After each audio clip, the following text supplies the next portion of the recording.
Halo semua, salam sejahtera Malaysia. Selamat datang ke channel Fels Lifestyle. Tuan-tuan dan puan yang saya amat hormati, kejutan kepada rakyat Malaysia bila isu pembebasan Najib mulai menjadi salah satu cerita yang paling panas di media sosial di seluruh Malaysia. Saudara-saudara yang saya amat hormati, akhirnya apa yang akan berlaku kepada Najib Razak?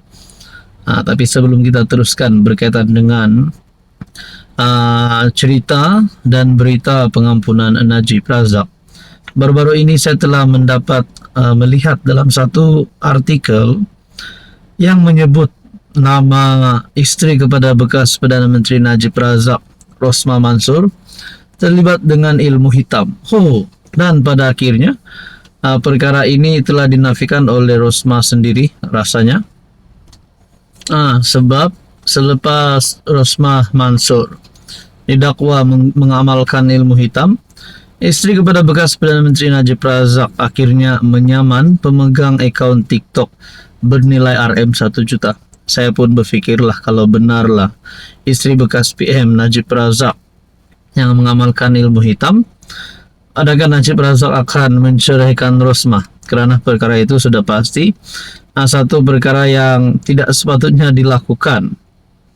Jadi pada akhirnya saudara-saudara, isteri kepada bekas PM Najib Razak menafikan perkara ini, bahkan telah menyaman pengguna TikTok bernilai RM 1 juta. Saudara-saudara, dalam satu tulisan daripada Syabuddin Husin bertarikh 3 Februari, Najib mohon pengampunan penuh. Nasibnya kini diserah kepada kebijaksanaan agung. Bekas PM Najib Razak telah memberi mandat kepada peguamnya untuk mengemukakan pengampunan penuh kepada Yang di-Pertuan Agong. Memaklumkan perkara berkenaan, Timbalan Perdana Menteri yang juga Presiden UMNO Ahmad Zahid Hamidi berkata, langkah tersebut merupakan usaha terakhir yang sedang dilakukan oleh bekas Presiden UMNO. Kita melakukan di peringkat perundangan sampai ke peringkat akhir, yaitu judicial review, dan kini melalui lembaga pengampunan yang terletak di bawah kuasa Yang di-Pertuan Agong. Inilah usaha terakhir sedang kami lakukan, dan sebagaimana kenyataan saya keluarkan sebelum ini, kita melakukan satu tindakan supaya peguam Najib memohon pengampunan penuh kepada Yang di-Pertuan Agong. Najib telah memberi mandat ini kepada peguamnya untuk memohon pengampunan penuh kepada Yang di-Pertuan Agong. Sinar di hujung terowong itu ada, tapi bila ia akan datang tidak diketahui, dan sebab itu pohon perkenaan dikemukakan kepada Yang di-Pertuan Agong. Saudara-saudara, baru-baru ini ada NGO yang membuat kenyataan agar Najib tidak layak dibebaskan. Jadi kepada penyokong Najib pula berharap penuh Najib akan dibebaskan, bukan esok tapi hari ini. Jadi saudara-saudara yang saya hormati, Anda rasa apa yang akan berlaku seterusnya? Sila komen di bawah. Hai, hello, salam sejahtera Malaysia. Selamat datang ke channel Fels Lifestyle. Saudara-saudara yang saya amat hormati, tuan-tuan dan puan yang saya amat hormati, seringkali kita melihat di media sosial ada saja perkara ataupun ada saja kritikan dan serangan terhadap Anwar Ibrahim. Sudah pasti serangan-serangan ini daripada kepimpinan pembangkang. Mungkin ada beberapa keputusan tidak popular yang dilakukan oleh Anwar Ibrahim. Antaranya sebelum ini adalah kenaikan harga diesel. Bercakap tentang kenaikan harga, bercakap tentang bayaran, sewa dan sebagainya, harga barang. Akhirnya, satu lagi perkara yang telah menarik minat pembaca, yang telah menarik perhatian netizen, berkaitan dengan tarif elektrik. Dalam satu tulisan daripada Syabuddin Husin, TNB untung berbilion ringgit, tak naik taraf elektrik tak boleh ke? Cadangan kenaikan tarif elektrik sebagaimana diumumkan TNB pada Disember 2024, walaupun ketika itu cuba dinafikan, tetapi akhirnya diakui oleh kerajaan. PM berkata kenaikan yang akan bermulai Julai nanti adalah suatu keperluan. Tarif elektrik perlu dinaikkan pada separuh kedua tahun ini. Bagaimanapun, tambah beliau, kenaikan itu bukan sebanyak 14% sebagaimana diumumkan TNB.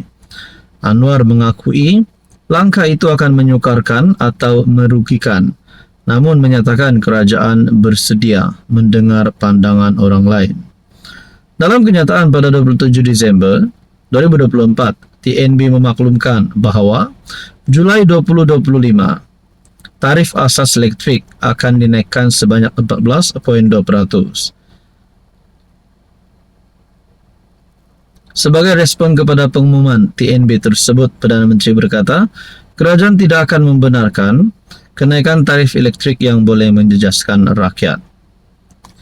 Fadilah kemudian berkata, Kementerian Peralihan Tenaga dan Transformasi Air (Petra) yang diterajuinya tidak dirujuk dan dimaklumkan oleh TNB berhubung kenaikan tarif elektrik yang diumumkan.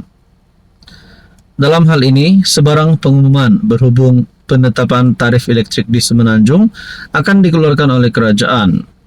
Sekarang apa sudah jadi? Setiap tahun TNB dilaporkan untung berbilion ringgit. Tak naik tarif elektrik tak boleh ke? Soal Syabudin Nursin. Jadi bermula daripada perkara ini, saya menimbulkan satu persoalan lah. Kalau ada beberapa kepimpinan di dalam kerajaan yang mulai tidak berpuas hati dengan perkara ini, adakah akan ada wakil rakyat?